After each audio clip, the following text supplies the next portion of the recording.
Hello, and welcome to Reawaken the Dream, a course for the writer mom or anyone who has to write in small fragments of time because you don't have big blocks of time in which to write. This is lesson 28, our 24th character trait. Can you believe it? 24 out of 28. Amazing. We're working on a very practical tool, the character profile tool, which will give us the power of living characters. So, without any extra time, let me go to a brief review of last week's lesson. Last week's lesson was the one and only dual lesson of the course. The first trait we covered last week was magnificence. Magnificence is our surge for greatness. Every person was meant for greatness. Greatness can come in many different sizes and flavors, so that doesn't mean we're all meant to be world famous, but we are all meant for greatness. And the interesting thing about magnificence is that there's a double energy going on. Greatness itself has a push to come out, and if we're frightened of it, we're pushing just as hard to keep it down, so there's a big waste of energy involved. The companion trait that we studied to magnificence was magnanimity. Magnanimity has the job of keeping magnificence in line.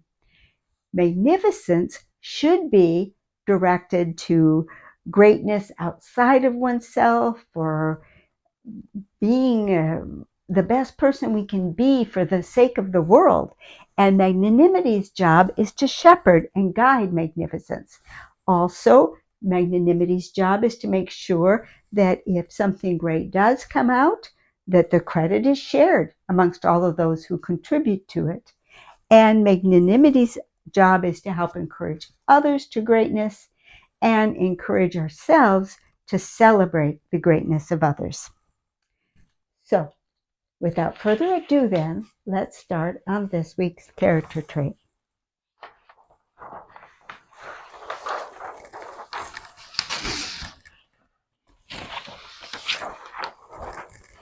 Modesty. Now, you probably think you know all about modesty. And, well, yes, how skimpy the bathing suit is in fact a part of modesty. But if you're all bound up in that one concept of modesty, you are missing all of its depth. So let's begin with the scenarios, and when we get to the analysis, we'll go into a little bit more about what's really going on with modesty. Carol was an enormously successful plastic surgeon. She had amassed quite a fortune, making the rich and connected seem younger than their years. But she was also a very active member of an organization that traveled the globe performing surgery for people in countries who could never, ever afford to pay for it. And in that capacity, she helped restore some level of normalcy to the faces of burn victims. And very often those burn victims were burned in fires trying to cook over an open flame on a rickety stove.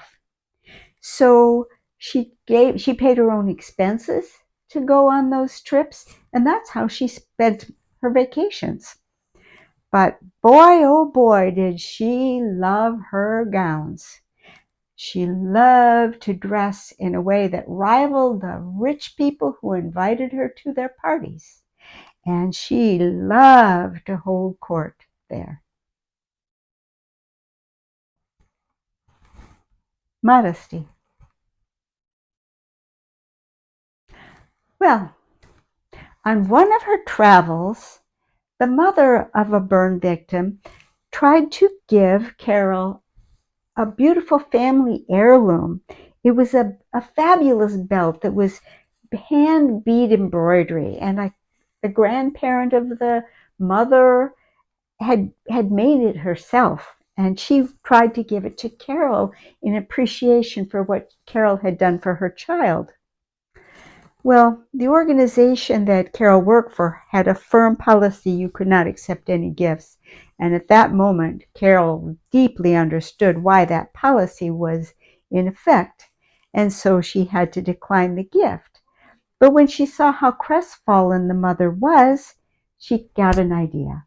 Why don't I take the belt, put it on, we'll pose for a picture, and then I'll have the picture to remember your gift forever. The woman was happy with that result, and the picture was taken. But heading home, Carol couldn't get that image out of her mind. And shortly after returning home, she went to her bureau drawer, opened the drawer, and took out a tissue-wrapped package and sat down with it, opened the tissue. Inside was a hand-crocheted vest that her grandmother had made for her several years before she passed away. She held up the vest and looked at it.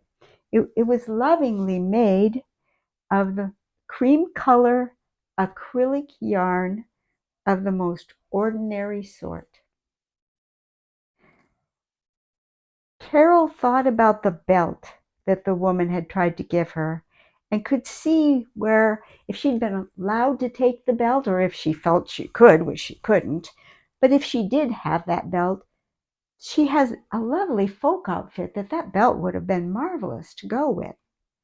But as much as she contemplated her whole wardrobe and struggled mentally, Carol could not find a place in her wardrobe for her grandmother's hand-crocheted vest. And something about that just made her weep. Modesty. Fred was the most popular kid in the class. Very handsome, bright, intelligent. But as Luke realized, he was not the guy to go to if you needed to talk about something that was bothering you. Oh, you could get a conversation going with Fred, if you were in his in crowd, and Luke was. But the minute you said something that actually caught Fred's attention, suddenly, boom, the whole conversation was about Fred. And you couldn't get another word in edgewise. That kind of bothered Luke a bit. And he kind of started worrying about the fact that, frankly, hanging around Fred had its advantages. You could get a lot of goodies hanging around Fred. See, every time he got something new and better, he gave his old thing away to one of his closest friends. And the closer you were, the better the thing you got. And his dad liked to take everybody out for ice cream or a hamburger, and you piled into the van in status order. The closer you were to Fred, the earlier you got in the van. And if there wasn't any more seats, you were just out. Luke was never out, but it started to bother him, and he began to wonder if maybe Fred was just doing all this to get attention. Modesty. Zelly hated being alone. She hated being alone. If she could do anything, she would go out and find somebody somewhere to be around people. Her favorite thing was shopping, but the stores weren't always open, and don't tell me online shopping. That's not the same at all. It's not anything like being there with people around you and a sales clerk helping you. No, Zelly hated being alone. But she'd come up with a game that was a lot of fun that she could do when she was alone to help pass that time. She'd go to her closet and pick out a blouse, set it down on her bed, and then the game began. She'd take every bottom she owned, every skirt, every pair of pants, and try it against the blouse. If the two went together very nicely, who cares? No fun in that. But if the two did not go at all, that's when the fun began. Because then Zelly had to ask herself, now what piece could she add to that outfit to make it work? And by golly, she came up with some amazing combos that just got her rave compliments. And when she'd find a new one, there she could just bask in the incredible compliments. Who would compliment her? What would they say? How she would look. You see, Sally hated being alone, but she could always find something good to do when she had to be. Modesty. Now, I didn't put a single skimpy bathing suit in any of the scenarios. That's because that's just way, way, way too obvious and misses the whole point for modesty. So let's get into the analysis. The analysis of modesty in the triad of emotions, very normal. And here is our animal model, the peacock, with its big display of showy feathers. You see, the struggle of modesty is a struggle around attention. Now, I didn't say a struggle to get attention. I said a struggle about attention. Because you see, modesty is a balance trait. And when you have a balance trait, you have two possible loss conditions. A loss on the side of chaos and a loss on the side of rigidity. So let's take a look at those two. The loss on the side of chaos is attention seeking, trying to get others to pay attention to you. The lost state on the side of rigidity is shunning attention, trying to keep others not to notice you. So that's why I couldn't say attention seeking was the struggle. You see, both lost states of modesty have to do with where is the person's attention. They both are stuck with the person who's struggling with the lost state of modesty. Their attention is right smack on themselves. You see, in the lost state of seeking attention, the person who's the character who's in this state is looking for the other people around them to act like a mirror. The attention they get from others, they can look and say, oh yes, I'm attractive. Oh yes, I'm popular. Oh yes, my movies are getting a lot of attention. Oh yes, they put my picture on the front of a magazine. On the lost side of rigidity, the character also has all their attention focused on themselves. And they're basically saying, don't bother me with you. I'm too busy giving attention to myself. I haven't got time for you. Stay away. So you see, they're both failures in this case that the character is focusing their own attention on themselves, inward. Even though they're totally opposite in behavior, they both have the same root cause. The attention is misdirected on the self. So, if that's the struggle and the lost state, then what's the victory state of modesty? The victory state of modesty is that the attention vanishes. The victory state is nothing at all. The victory state is that the struggle simply goes away. It does not exist. Huh? The victory state of modesty isn't having a nice balanced amount between people attending to me and people not attending to me. Boulder dash. Those are all lost states. The victory state of attention is when another person gives our character who is in the victory state of attention, when they get attention from others, they respond by giving the attention back. It turns it from a balanced state. The balance trait disappears, and in its place is an empathy trait. In its place is an exchange of persons who are open to each other. But there's something really, really important in the lost state that we can't forget about. And that has to do with the type of interaction, because now that we know that the victory state of modesty is openness to a balanced interaction with another human being where you're really ready to be present to that other person. Well, what is modesty saying on the lost side of chaos, where the behavior is showy, or that skimpy bathing suit if you insist on including it?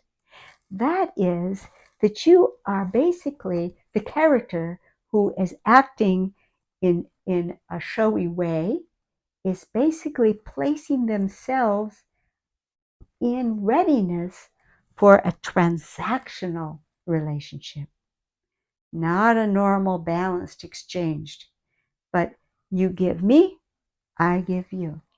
Transaction. And that is incredibly damaging to self-esteem. So let's take a look at this a little bit deeper, and we need to take a look at it with regard to its sister trait and with regard to the modifiers. So again, with the modifiers, modesty is a balance trait. So we have two modifiers, scale and agency. But what is at stake with modesty? It's what's at stake is the scale, and what is at stake is one's self-esteem. Think about it. If you are looking to others for your validation, you're looking in the wrong place. Agency comes into play in the usual way. Circumstances, self-beliefs, overwhelm, those are all of the categories that can affect agency. And they all operate through damaged self-esteem. Anything that damages our character's self-esteem makes them vulnerable for looking for validation in the wrong place. And that is the real trap of modesty, because as soon as you're looking for validation in the wrong place, you can, not only will you never get it, but the problem will only grow and grow and grow. Two cases, you can see why. Case one, you get the attention that you expected. Ah, look at me. Ah. Now, when that attention is gone, you feel the character feels worse than ever. There's no validation left. What's going on? Or, worst case, ta-da, look at me. You? That's crushing. Just crushing. So, either way, as soon as you look for validation outside of the self, you're in a trap. Well, we don't leave people in a trap in this course, do we? Not people, not characters. We have to always find a way for our character to escape. So what is the escape from that trap? The escape is the sister character trait of modesty. Modesty and meekness are two members of the same subgroup, the attention subgroup. And if we think about it, meekness is the other side of attention. If you'll remember, we define meekness as saying being comfortable in your own skin while you focus on the needs of others. Well, what does that mean? You're giving attention to the needs of others. It's a balance trait, so you're not talking about being in the relationship at the moment. but you're in readiness to go into a relationship because your focus is out there towards others. So that is the escape from the trap. There is no mechanism by which anyone, anything, any property, any gain, any honor, any possession, any amount of money can fill the lack of self-esteem hole. Nothing can do that. And the degree to which you get things and pile it in there, you're just widening the gap. The only thing that can fill that hole is for it to close up and disappear. And that happens through focusing on the needs of others. That's why these two are so tightly related. They're members of the subgroup on attention, and they're the only members of that subgroup. So let's take a quick look at the review of the balance subgroup. It's almost complete. The balance subgroup concerns our relationship with ourselves. The most persistent relationship that we have in our whole lives. I think that's pretty interesting. With just a relationship with others grows out of a healthy relationship with ourselves. So this balance subgroup, the balance group has three subgroups. One we studied fairly early on, the self-regulation subgroup. That is keeping ourselves in line and doing what we know we need to do and being able to tell ourselves, yes, do it, and we do it. No, don't do it, and we don't do it. Being the master of ourselves. And the character traits in that subgroup were moderation, orderliness, and self-control. Then today we gave a lot of focus to the attention subgroup.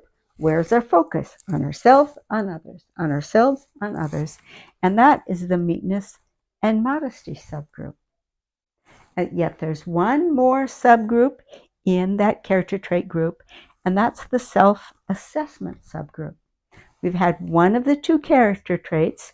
We already studied honesty. And remember, we did say honesty had to do with an honest awareness of our strengths and our weaknesses, and not the other side of it was not letting our history control our future. But the other one that belongs to that subgroup, we're going to have a while to wait, because this last character trait in the balance group is the very last character trait that we're going to study.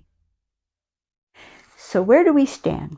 We now are at lesson 28. We have 4 character traits remaining. We have 3 more empathy traits. That's what we're going to cover week. 3 more empathy traits and 1 more balance. And then we're done. So if you do the math, you realize that, wait a minute, lesson 32 completes all 28 character traits. 33, 34, 35. Yeah, I can count.